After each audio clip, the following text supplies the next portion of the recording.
Welcome to our next chat, and I'm really excited. I've got a very good friend of mine, somebody I've been working with for a number of years now, and we've worked together on numerous projects. The Capture Guru, where this is going to be hosted as well. Sean is basically, we worked together on it and we built it together, and hopefully we're going to be getting together, carrying on with it. But with these times over the last few years, we've moved in different directions, and that's why I wanted to chat to Sean, because he's somebody that I've got huge respect for. His knowledge in the film industry, his production knowledge I know very few people who have that knowledge or that skill that he's got there. But he's also, over this time, gathered huge amounts of knowledge and skill in the social media world, learning all about that. And it's something that's become just part of our life. So I really wanted to chat to Sean about that and get his insights and what he's learned and share that with you guys. So Sean, just before we get going, can you just tell us a little bit about yourself, just how you got into the film industry and how you've got to know about social media and that? The funny thing is, Malk, I kind of started in the world, from a very young age in my life. I was always fascinated with computers. And that kind of led me into a perspective in my life where I actually became a COBOL programmer, which I think is still a sought after skill, but it's a dying art in the same perspective. So I was always fascinated with computers, and during the time I was actually working for ABSA at the time, programming their electronic funds transfers back-end system, so high speed programming. For the rewrite when ABSA was formed from the old Volksgas Trust Bank kind of vibe. So it's I was involved from it all the way back then, where we used to write our code before we even used to punch it into a machine. And basically, I kind of got a little bit bored because the project management in ABSA turned around and said, they'll give you a project, and they they used to say, you've got X amount of time to write your program, which was generally around about a month to 2 months. So it fell in line with the rest of the project. I used to finish my work in 2 to 3 days, and eventually got a little bit bored. So I was running the pub. I was having a good time, but it just wasn't enough sort of stimulation for my brain. So I ended up on a holiday trip to Cape Town, where one of my friends turned around and said, would you be interested in being a runner on a set? And I went, okay, cool. I never knew what it was about and why it was about. So that was my introduction to the film industry, and I started off as a runner. I've been a grip. I've been a gaffer. I've been a location manager. I've been a unit manager. I've been a props manager, props master. So I learned all the facets inside of movie. But then it became very exciting when cameras turned into computers, because all of a sudden that was right up my alleyway. And that for me just made sense, because one of my friends turned around and said to me, listen, you know what, I've got a problem.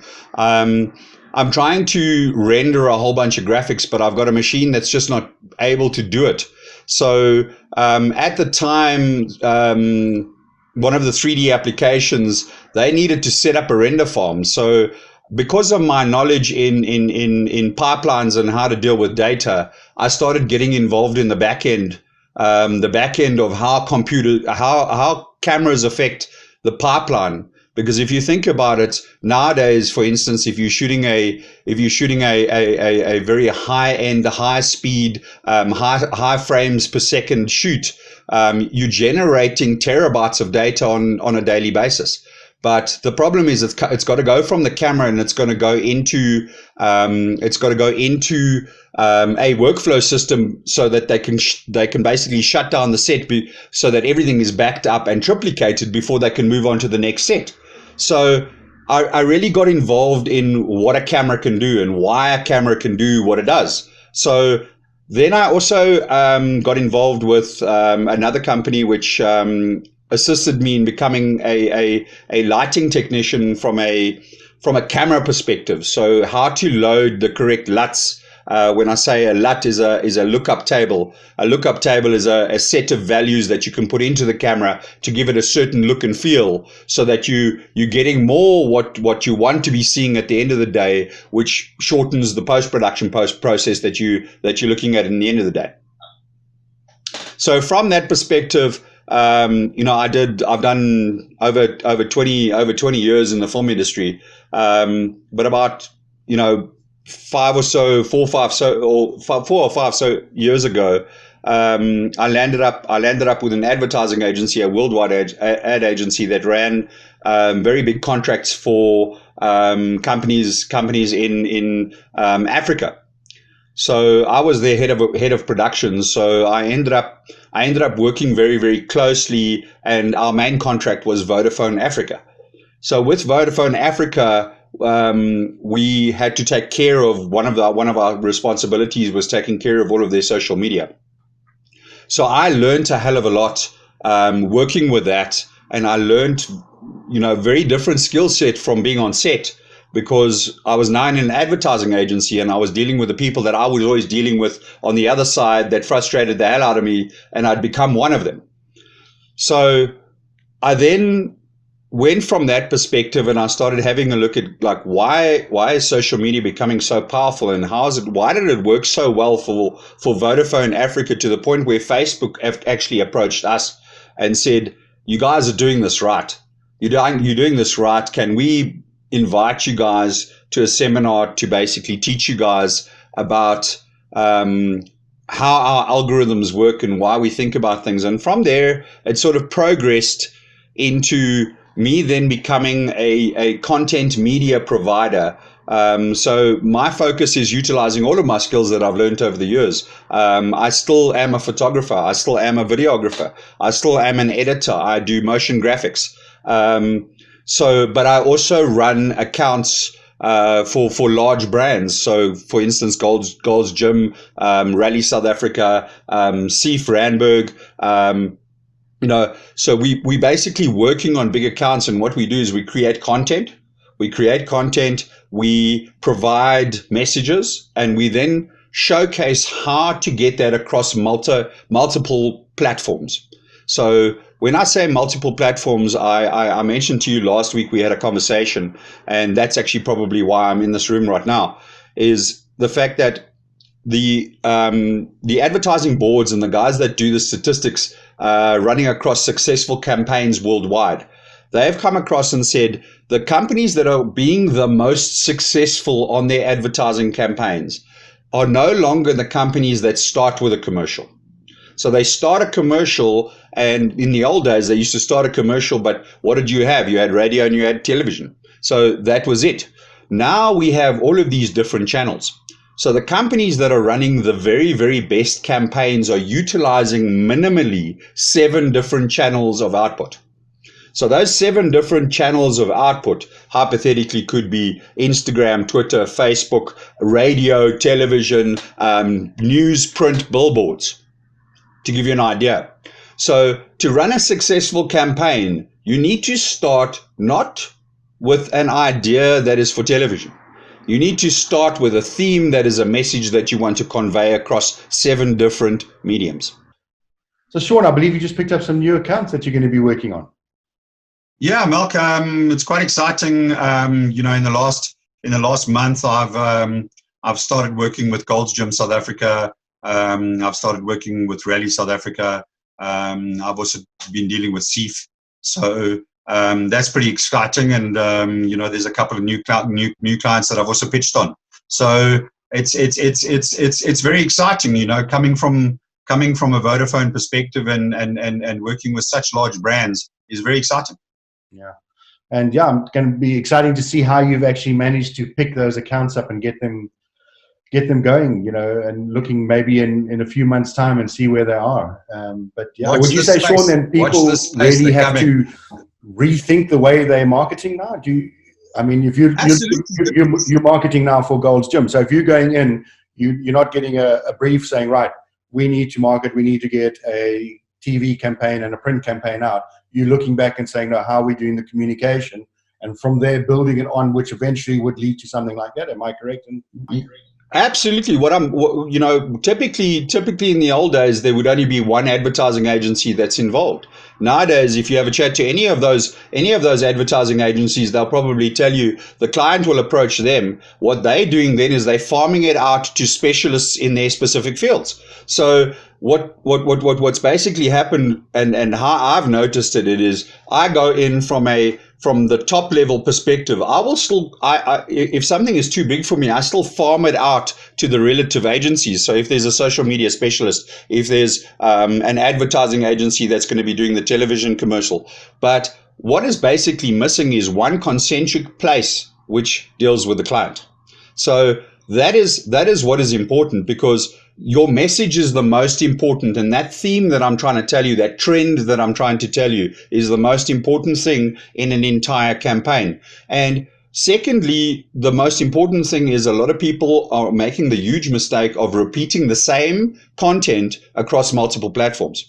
So what you got to do is that theme has to be driven. So for instance, I might have an animation on Facebook. I might get influencers to chat on Twitter. So you create an involvement, you create an engagement on one of the platforms. You then feed it down to the rest of the platforms, and they support the central theme, the central trend. Sean, can I just stop you there before you get, if I'm looking at social media now, and it's taken me a long time to get to grips with social media, and I think you might have heard it in some of my things saying, maybe with us who've been in the industry for so long have sort of got a bit stuck on it. What is the difference between Instagram, Facebook, Twitter, LinkedIn, and there are a whole lot of new platforms coming on as well now? Do they serve the same purpose, or are they different in the ways we should approach them? From the way that we should approach them, absolutely different. Absolutely different. Twitter is a conversational platform. Twitter is where you gain conversation and engagement. So it is a platform that you can direct something to somebody on Twitter, but you're going to battle. You're not going to be able to do it as well as you can on Facebook. So let me give you an example. So hypothetically, we come up with a goals campaign. We have influencers. Those influencers mean something for us. So with those influencers meaning something for us, they have X amount of followers behind them. So on Twitter, how many people are listening to them? So the minute they say something, if they turn around and say something about a campaign that you're running, but the actual centric message is on Facebook or a radio or television, that is where you're reaching your organic growth, okay? But without paying for something on one of those mediums. So hypothetically, Facebook, if you don't pay for an advertisement on Facebook, you only reach, by statistics, 7% of your organic growth.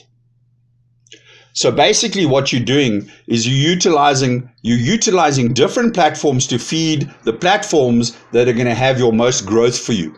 So you need to reach outside of your organic growth. So basically what's happening is I use Twitter to create a conversation. I use Facebook because I can do a very successful paid campaign on Facebook. The reason I do this is because what does everybody do on Facebook? Everybody turns around. You have a look at the latest posts and stuff like that. Post 10 of your favorite albums. Post 10 of the things that you do every single day.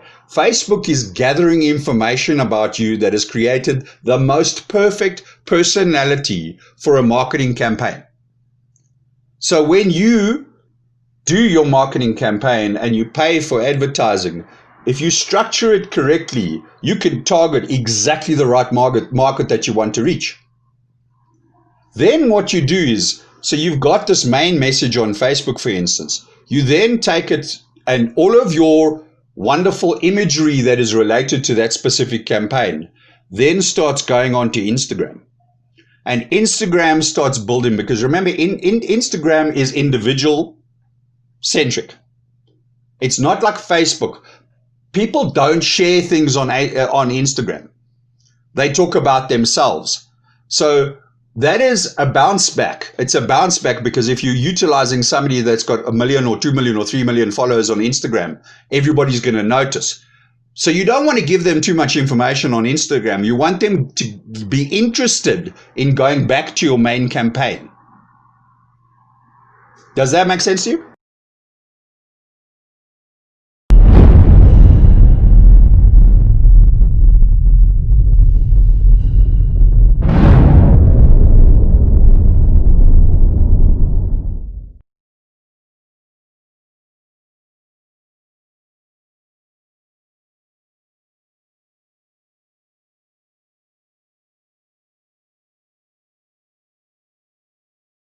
Yeah, very, very interesting. But now, so I look at this and often people talk about, well, there's a couple of questions I got. Firstly, I'm going to want to just ask you is how do the platform, are they able to sort of communicate or know what each one's doing I believe the hashtags or how do they, so if you're putting it on Facebook and then it's going to Instagram, are they able to in any way connect?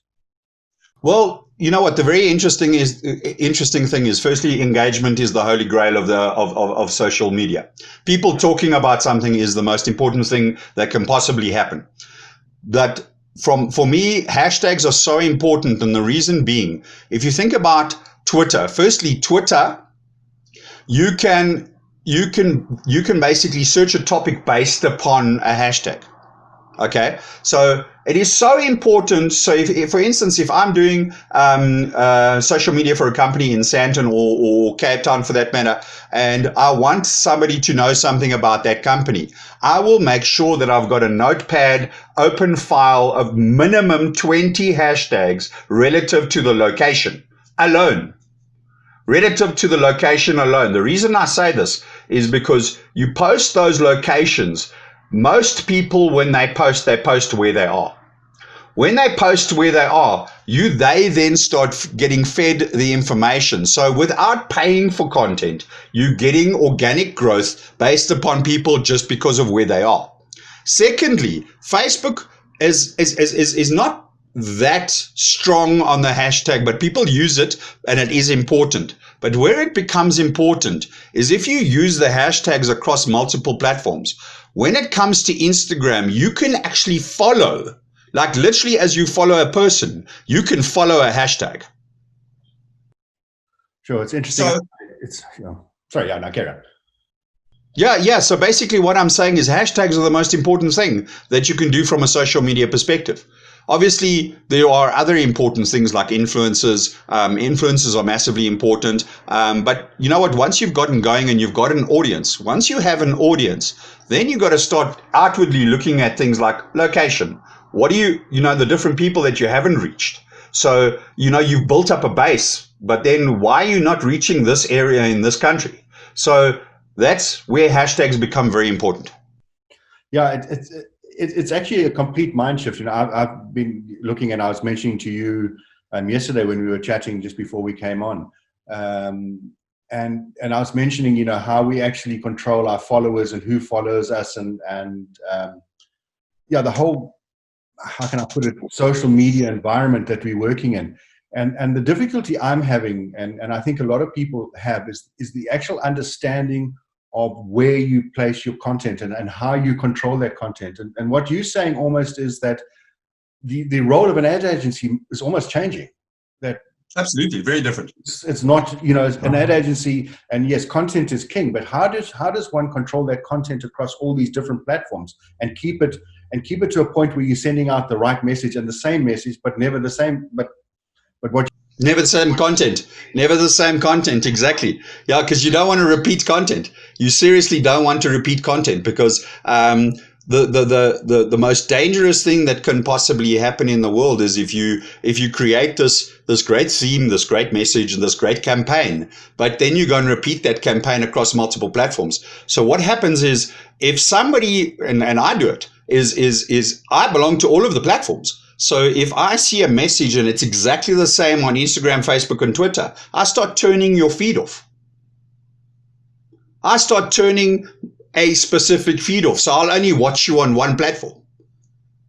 And it takes me to like over 200 times of likes before they'll allow me to turn that feedback on again. Really? Sure. That's so interesting. And just the measurables, when you start getting into one of the things that everybody talks about, you can measure it so well on social media. But I don't think it is that simple at the end of the day to measure who you're talking to and whether you're actually getting engagement.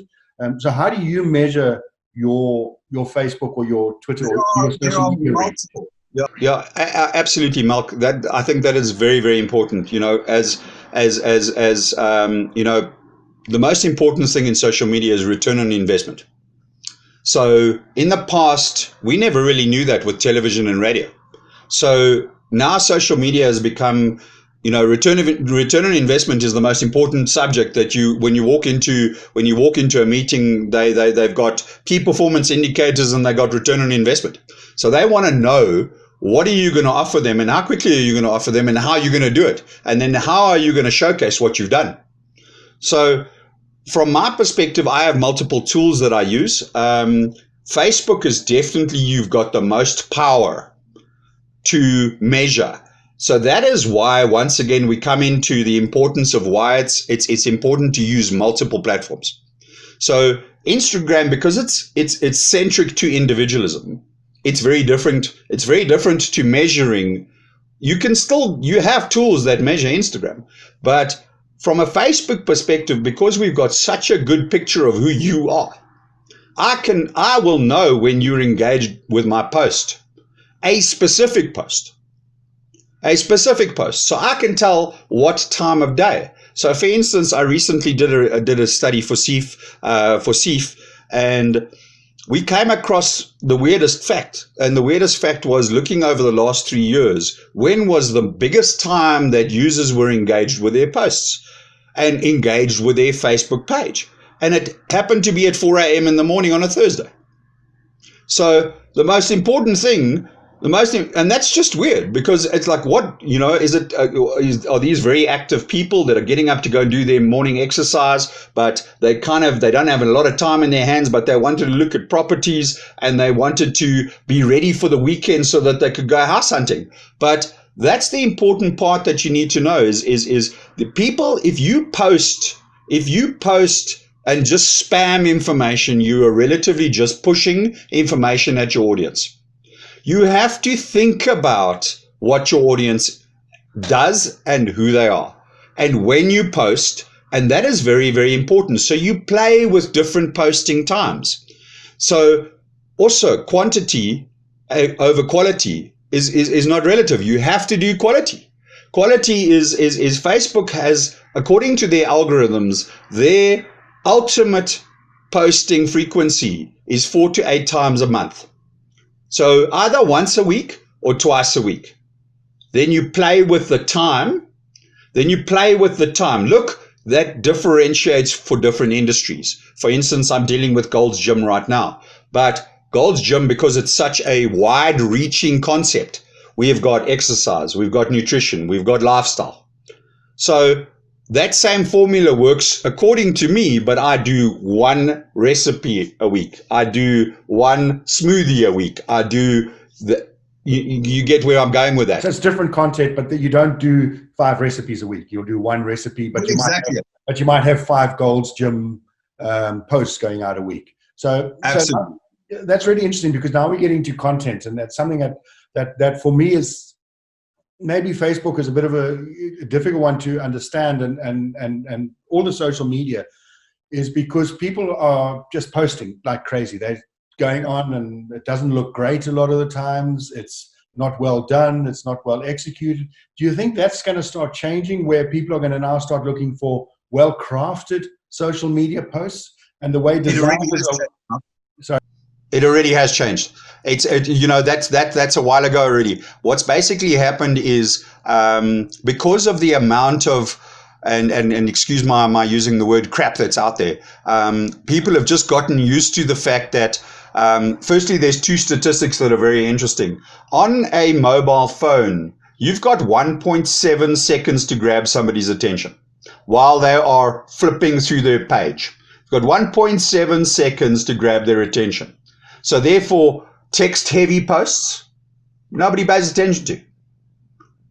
So how you create your information has to be very clear, very concise.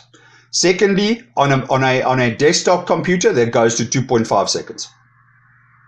So that gives you an idea at the speed of which people are ingesting media. So it's got to be really striking. Whatever you're going to put out there, it's just got to catch that person's attention straight away. And I'm working with a lot of designers, a lot of people going in their own small little businesses, who's setting up design studios, setting up small ad agencies. And I often look at the mood boards and things that get presented on the look and feel and the whole thing. And I'm just thinking now that actually they need to be presented completely different. Because if you're presenting a mood board, you almost need to say, this is how we're going to get somebody's attention in 1 second on Facebook. This is how we're going to get somebody's attention on Instagram. This is how we're going to get their attention on Twitter with a copy line. The whole design way of working is almost changed completely. Absolutely. You need 7 different mood boards. You need 7 different channel boards almost. Basically having a look at every single medium that you're presenting for. Yeah. So that's so interesting, and I've never thought of it like that. And and it's something that I think a lot of people, and a lot of you guys out there who watching this, how this came about. I'm just going to tell you how this chat with Sean came about. And I chat to Sean on a regular basis because we're very good friends. But apart from enjoying a beer together, and by the way, my beer is normally an alcohol-free beer because I can't drink it, which Sean thoroughly enjoys. Taking the mickey out of me that he's seen me when I've had half a beer and I'm pretty useless. But what's really interesting is that we had this discussion on a collaborators forum where we just got a group of us together, and we're going to be doing this on a regular basis. And this is something that came out in this discussion, and something that a lot of us just weren't aware of. And that's why I just said, Sean, we've got to chat to you. We've got to get this knowledge out there. And yeah, we need to start talking more about this, because I think people need to learn. And I don't know where you actually learn and get this information. I don't think a lot of people, I seriously think that a lot of people think that, because they use it so personally, that Facebook and a lot of the platforms are very much about themselves and getting in touch with their families and getting in touch with the people that they know and their friends and sharing their lifestyles. But the very, very most important part that you got to remember is, by that, the algorithms are collecting data about who you are. And from a marketing perspective and an advertising perspective, that is absolutely golden. Yeah, absolutely. It's just, it's more than just collecting. It's more than just collecting email addresses. It's collecting knowledge about the actual person, what their likes and dislikes are, what they do, what they don't do, and you can actually target that. I mean, that's just absolutely phenomenal. So how would you say, just, Sean, just like to try and keep these things not much longer than 30 minutes, but how would you say people should actually go about doing what you're doing now, and advising their clients and setting up their businesses to go out and offer a really good social media service, or a full advertising service, actually a complete advertising service, and from that matter? Yeah, you know what? I think you've just said it right there. It's a complete advertising service. I think firstly we have to break the chains, and right now there's a lot of old school thinking, and a lot of people are very reluctant to think about exactly what I've just said today. You go to the old school advertising agencies, they don't want to lose the fact that the very, very first point of an advertising message is a television commercial. But you know what? The reality is it's gone. It's not there anymore, and the clients know it, and they starting to the big brands know it. They starting to look at the guys that are media content creators, and you now have to look at across the board. So and there's not a lot of guys out there that are geared to do. Because it's going to cost a lot of money. They're not geared to do across the board media content creation. So what I say is a television commercial, a radio commercial. So a recording studio, you got to have cameramen, you got to have producers, you got to have, that's a lot. So how do you break that down? So there's got to be middlemen that basically farm it out to the respective different individuals and specialities. Yeah. So they're creating that content. And what it really, for me, is so exciting about this, and I think a lot of people go, and see it daunting, and I've got to learn my trade again and things. But I think there are just so many opportunities. You've created these amazing opportunities for yourself, and you're doing very well at the moment, and you're getting a great amount of work, and that's. But what it is that you've learned that to find these opportunities, and I think if people can understand that this is an opportunity, and just everybody needs to listen to this. And change the way they think. And I think, I've had to rewire my brain completely in the last 3 months. And I think this time has taught us that the way we communicate, we're communicating on Zoom now. We had that meeting on Zoom, and you can get right in front of your client and talk directly. And I think that's the beauty of social media. You can talk to a person. And you can also reach so many more people in so much shorter of a time. You know, you don't have travel times anymore. But I think what's also very important is, you know, what do they say about, you know, in times of great adversity? Necessity breeds invention, I suppose. So what we have to realize out of this entire thing is there's so many more companies that have had to go online. They are working from home. They're working from home, and they're having to rethink what they do.